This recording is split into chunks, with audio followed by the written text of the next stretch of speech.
நன்றி விஜி. வணக்கம் எல்லோருக்கும்.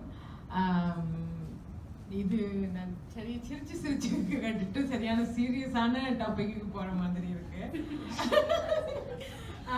ஆனா ஒன்றும் செய்யலாம், கேட்டுதான் ஆகணும். ஆனா இந்த குடும்ப வன்முறை நான் கதைக்கு முதல் அநேகமா சொல்றது இட்ஸ் சரியான ட்ரிகரிங் டாபிக்கா இருக்கும் நிறைய பேருக்கு. இங்க இருக்கிற ஆக்களுக்கு அல்லது அவைக்கு தெரிஞ்ச ஆக்கள் யாராவது கோத்ரூ பண்ணியிருக்கணும். அதனால சில வழியில உங்களுக்கு கேட்க சரியான கஷ்டமா இருக்கும். அது சாதாரணமான விஷயம். நீங்க வெளியில போகணும் அல்லது just need to breathe, take some air, please வெளியில போங்க. உங்களுக்கு தேவை சப்போர்ட் என்னவா தேவை கதை போடணும்னா யாரையாவது பாருங்க. என்னோட பிறகு கதைக்கிறதுனாலும் நீங்க இருக்கணும் என்ற அவசியம் இல்லை இதுல. அதோட நான் இப்ப கதை கேட்கல சில இடங்கள்ல நான் நினைக்கிறேன் உங்களோட சிலதுகள்லாம் மாறுபடுவேன்னு நினைக்கிறேன். அது நாடு சார்ந்த மாற்றமா அல்லது இதுவான்னு தெரியல. இப்ப ஈவன் நீங்க என்ன பொறுத்தவரையில சட்டம் ஜெண்டரை கன்சிடர் பண்ணணும், அதே ரேஸை கன்சிடர் பண்ணணும் மாதிரி. ஏன்னா we live in a patriarchal society, ஒரு ஆணாதிக்க சமூகத்துல இருக்கிறோம். அந்த ஆணாதிக்க சமூகத்துல இப்ப நீங்க சொன்னீங்க ஆண்கள் அடிச்சாலும் பெண்கள் அடிச்சாலும் சட்டம் ஒரே மாதிரி தான் பார்க்கணுண்டு. ஆனா ஒப்ஜெக்டிவா ரீசர்ச் இருக்குது. ஆண்கள் அடிக்கல உண்மையா வன்முறைக்காகத்தான் அடிக்கணும். பெண்கள் அநேகமா ஆண்கள் அடிக்கல அது செல்ஃப் டிஃபென்ஸ்ல தான் அநேகமா நடக்கிறது அநேகமான நேரங்கள்ல. இது உலகத்துல இருக்கிற சொல்றேன். சிங்கப்பூருக்கு குறிப்பிட்டதா வேற ஒரு பிரச்சனை இருக்கான்னு எனக்கு தெரியல. பட் உலகத்துல பாத்தீங்கன்னா ஆனா அது சட்டம் அதை எடுக்கிறது இல்லை, சட்டம் அதை அப்படி பாக்குறது இல்லை. ஒரு பெண் ஒரு கணவன் தன்னை அடிச்சுட்டான்னுண்டா போய் ரிப்போர்ட் பண்ண நிறைய நாள் எடுக்கும். ரிப்போர்ட் பண்றதே இல்லை. இப்ப நியூசிலாந்துல எல்லாம் புலம்பெயர்ந்த நிரப்பெண்களை பாத்தீங்கன்னா பக்கத்து வீட்டு ஆக்கள் தான் அவ அழுறான்னு போய் சொல்லுவீனா, அல்லது அடிச்சு ஹாஸ்பிட்டல் ஸ்டாஃப் தான் போலீஸுக்கு போன் பண்ணுவேணும்.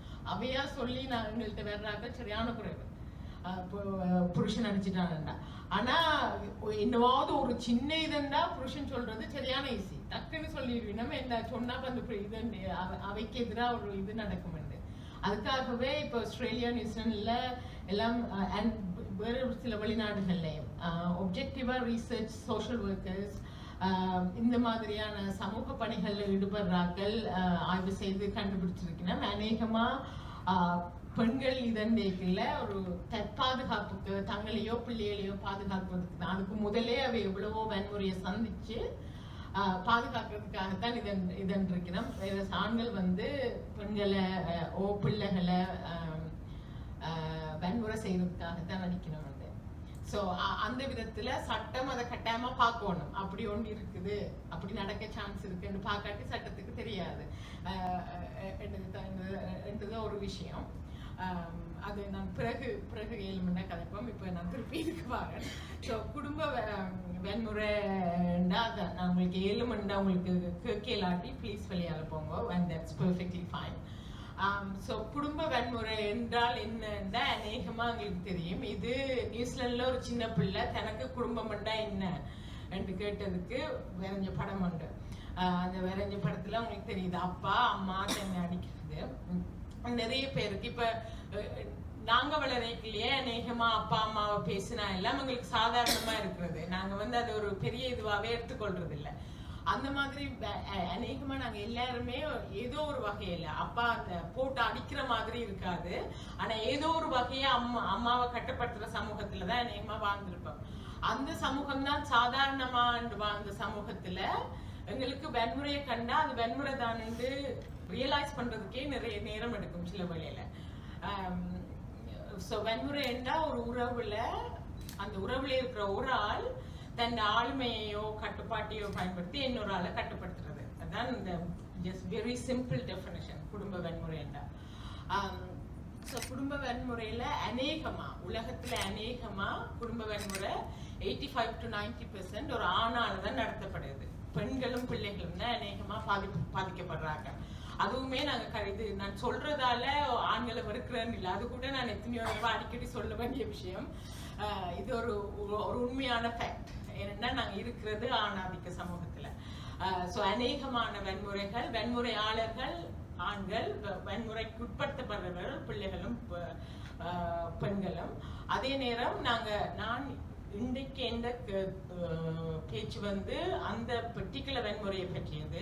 ஆனா குடும்ப வன்முறையில பெற்றோர்கள் பிள்ளையை வன்முறைப்படுத்துறதும் நடக்கும். அது எங்களுடைய சமூகத்துல நிறைய இருக்காது.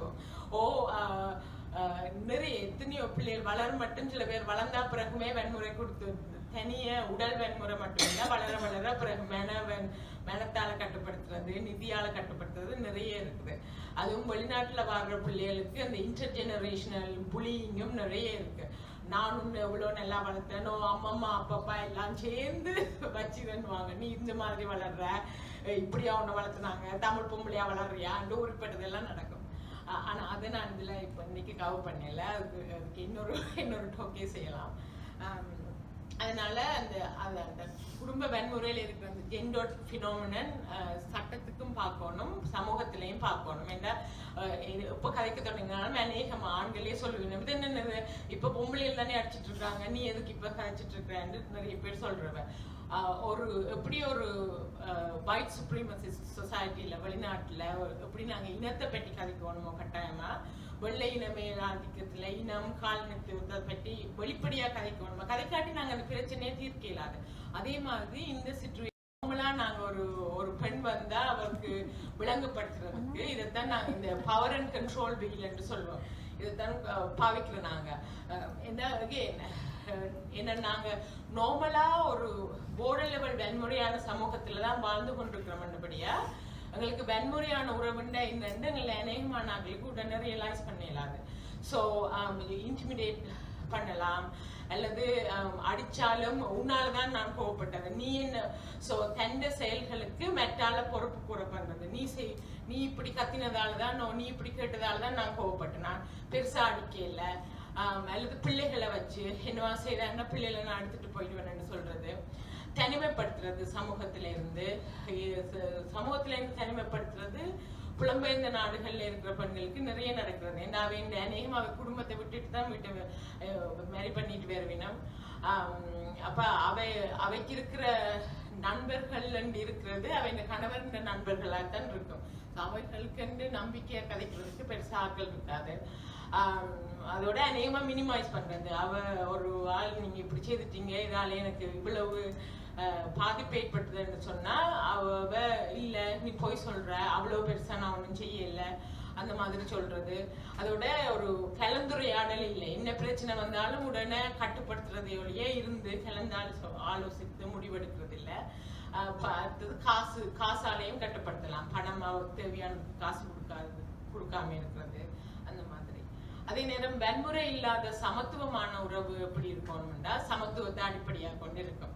உங்களுக்கு என்ன பிரச்சனை ஒரு ஈக்குவலான ஆளோட நீங்க எல்லா விதத்திலையும் ஈக்குவலான உறவு வச்சிருக்கீங்கன்னா என்னவாது பிரச்சனை வர்றது சிம்பிள் விஷயம், ரைட்? ஈவன் கோபம் வர்றது கூட ஒரு நார்மலான பிஹேவியர். கோபம் கூட ஒரு நார்மலான உணர்ச்சி உங்களுக்கு வருது. ஆனா அந்த கோபத்துல நீங்க எப்படி நீங்க ரியாக்ட் பண்றீங்கன்றத நீங்க வன்முறையாளனா இல்லையான்னு சொல்லலாம். கோபம் வந்தா பிரச்சனை இல்லை, நீங்க உங்களுக்கு கோபம் வருதுன்றதுக்காக உங்களுக்கு எந்த வித உரிமையும் இல்லை இன்னொரு ஆளை வன்முறைக்கு உட்படுத்துறதுக்கு. ஸோ மரியாதையா இருக்கும், கலந்து ஆலோசித்து முடிவெடுக்கக்கூடிய உரிமை இருக்கும், எக்கனாமிக் ஈக்குவாலிட்டி இருக்கும். ஸோ இன்னொரு பிரச்சனையும் இருந்து கலந்து ஆலோசித்து முடிவெடுக்கக்கூடிய இதுகள் இருக்கும். ஸோ அதுக்கு குடும்ப வன்முறையை பற்றி சில தரவுகள் தரலாம்னு நினைச்சினால், இதுல 3 ஸ்லைட்ஸ் தான் இப்படி கொஞ்சம் கூட டெக்ஸ்டா இருக்கும், சாரி. ஸோ குடும்ப வன்முறை தான் இப்போ கூட உலகத்திலேயே மிக மிக ஆபத்தான ஒரு இது பெண்களுக்குன்னா குடும்ப வன்முறை தான். அதான் முழுமுதல் நம்பர் 1 காரணம் உலகத்துல பெண்கள் பாதிக்கப்படுறதுக்கு. இப்ப கூட மிக மிக அண்மையில யுஎன்ல இருந்து ஒரு ரிப்போர்ட் வந்தது. உலகம் எல்லாத்துலயும் தனிய தமிழ் சமூகத்துல மட்டும் இல்ல, உலகம் எல்லாத்துலேயும் அதான் நம்பர் 1 வன்முறை. அது போர் இல்லை, நோய்கள் இல்லை, குடும்ப வன்முறை தான் நம்பர் 1 ரீசன். பெண்களோட கொலைக்கும் ஈவன் நோய்களுக்கு கூட அப்படி இருந்து. ஸோ அநேகமா 3 1 பெண்கள் ஆன் ஆவரேஜ் என்று சொல்றவ, அந்த 3 1 பெண்கள் ஸ்டாட்டிஸ்டிக்ஸே அதுல முக்காவாசிக்கு மேல ரிப்போர்ட் பண்ணப்படுறது இல்லை. என்ன நான் தான் சொன்னேன், அநேகமா ரிப்போர்ட் பண்ணப்படுறது இல்லை. எங்கிட்ட சமூகத்துல அநேகமான பெண்கள் சொல்லவே மாட்டாங்க. அல்லது சொன்னாலும் எல்லா பக்கத்துல புருஷன் என்ன அப்படித்தான் இருப்பாங்க, நீ தான் அட்ஜஸ்ட் பண்ணி போகணும், அப்படித்தான் ஆக்சுவலி சொல்லி வளர்க்குறவன். சரியான ஏலா கட்டத்துல தான் அநேகமா போறவங்க ஹெல்ப்புக்கு. அதுவுமே பக்கத்து வீட்டாக்களோ அல்லது ஹாஸ்பிட்டல் சொல்லித்தான் போறவையோ ஒழிய தாங்கெல்லாம் போனதில்லை. நான் புலம்பெயர் நாள்னு சொல்லிட்டு இருக்கேன், அப்படியே நாட்டில் இருந்து வந்ததால. இப்போ புலம்பெயர் நாளில் தமிழ் சமூகத்துல கனடாவில் தான் கூட ஆய்வுகள் நடந்திருக்கேன். நாங்கள் தான் கூட தமிழாக்கள் இருக்கணும், புலம்பெயர் இந்தியாவில இருந்தோ இலங்கையில இருந்தோ. அங்க தமிழாக்கள், இது தமிழாக்கள் ஸ்டாட்டிஸ்டிக்ஸ் 40 to 60% குடும்பத்துல குடும்ப வன்முறை நடக்குது. அதுவும் இலங்கையில அதுல சரியான லார்ஜ் பெர்சன்டேஜ், அது 40 to 80%. டிபெண்ட்ஸ் ஆன் எந்த ரிப்போர்ட்டை நீங்க வாசிக்கிறீங்க. 80% யோசிங்க, 10ல் 8 குடும்பத்துல, 10ல் 8 குடும்பத்துல என்ன கிட்டத்தட்ட எல்லா குடும்பமே அதே நிலையில தான் இருக்குது. இந்தியாவில் இது ஒரு கொஞ்ச நாளுக்கு முதல் வந்த ஆய்வு.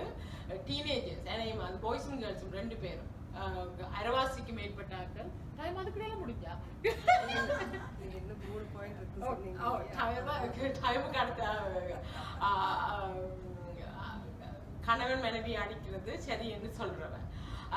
ஸோ இந்த நார்மலா நாங்க இது கதைச்சு கொண்டு வர்றதெல்லாம் உடல் ரீதியா தான் சொல்லிட்டு இருக்கோம், புருஷன் அடிக்கிறது அல்லது காயப்படுத்துறது.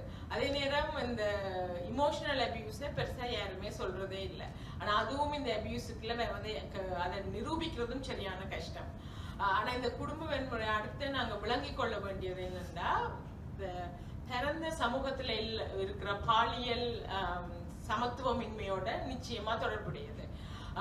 ஸோ ஒரு ஆண் அப்படி நான் தான் பெரிய ஆள் சமூகத்துல என்னதான் எல்லாரும் மதிக்கணும். Completely entitlement of the male is very much responsible for it. And toxic masculinity என்று சொல்றேன். இப்போ அதுவுமே இப்போ நான் கதை கேட்கல ஏன் இந்த மாதிரி சொல்றேன், டாக்ஸிக் மெஸ்குலினிட்டி, மேன்ஸ்பிளைனிங், இதெல்லாம் கட்டாயமா பேர் சொல்லணுமான்னு. பேர் சொன்னா தான் நாட்களுக்கு விளங்கப்படுத்த ஈஸியா இருக்கும்.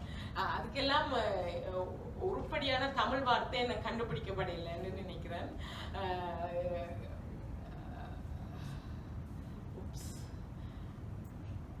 ஓகே, ஸோ இது ஜஸ்ட் ப்ரீஃபாக சொல்லிட்டு போடுறேன். எங்களோட கலாச்சாரத்தில் எத்தனையோ விதமான வேல்யூஸ்ன்னு நாங்கள் நினைக்கிறது இதுகள் எல்லாத்தையும் சப்போர்ட் பண்ணுது. ஸோ அநேகமாக இப்போ ட்ரெடிஷ்னலாக பொம்பளை தான் வீட்டில் இருக்கணும், ஆம்பளை தான் வெளியால் போகணும், அல்லது இப்போ ஆண்பிள்ளை தான் இந்த வேலை செய்யணும், பொம்பளை அந்த மனப்பான்மை எல்லாமே இதுக்கு ரீசன்ஸ். அது ஆண் உயர்ந்தவன் என்று யோசிக்கிறது. இப்போ பெண்கள் தான் திருமணத்தை வேலை செய்வீங்க, திருமணம் சக்சஸ்ஃபுல்லாக இருக்கிறது பெண்கள் தான் பாடுபடணும், ஆண்கள் எதுவுமே செய்யணும் யாருமே எதிர்பார்க்கறதில்லை. அதே நேரம் பாலுறவோ தாம்பத்திய உறவோ செக்ஸ் வந்து மேரேஜ்ன்னா அது ஆணுண்ட உரிமைன்னு நினைக்கிறேன். ஸோ மேரிட்டல் ரேப் இந்தியாவிலேயோ இலங்கையிலேயோ சட்டப்படி குற்றம் இல்லை. யூனோ, ஸோ வன்புணர்வு அவன் செய்த ஒரு பிரச்சனையும் இல்லை. இப்போ நியூசிலாந்து அநேகமான வெஸ்டர்ன் கண்ட்ரியில் marital rape is actually crime. And குடும்பத்தில் நடக்கிற வன்முறையை வெளியில கதைக்க யாருமே விடுறதில்லை. யூனோ, இதே சும்மா பொதுவில் இதுன்ற உங்களுக்குள்ள அட்ஜஸ்ட் பண்ணிக்கொள்றேன் அநேகமா பெண்களை தான் அட்ஜஸ்ட் பண்ணி சொல்லப்படும். அதுவும் இந்த இதுல எத்தனையோ ஆய்வுகள் இருக்குது. ஒரு ஹஸ்பண்ட் அண்ட் ஒய்ஃப் சண்டை அப்படி கேட்கல, அப்பா அம்மாவை அடி கேட்கல, பிள்ளை அநேகமா பார்த்துட்டு இருக்குங்க.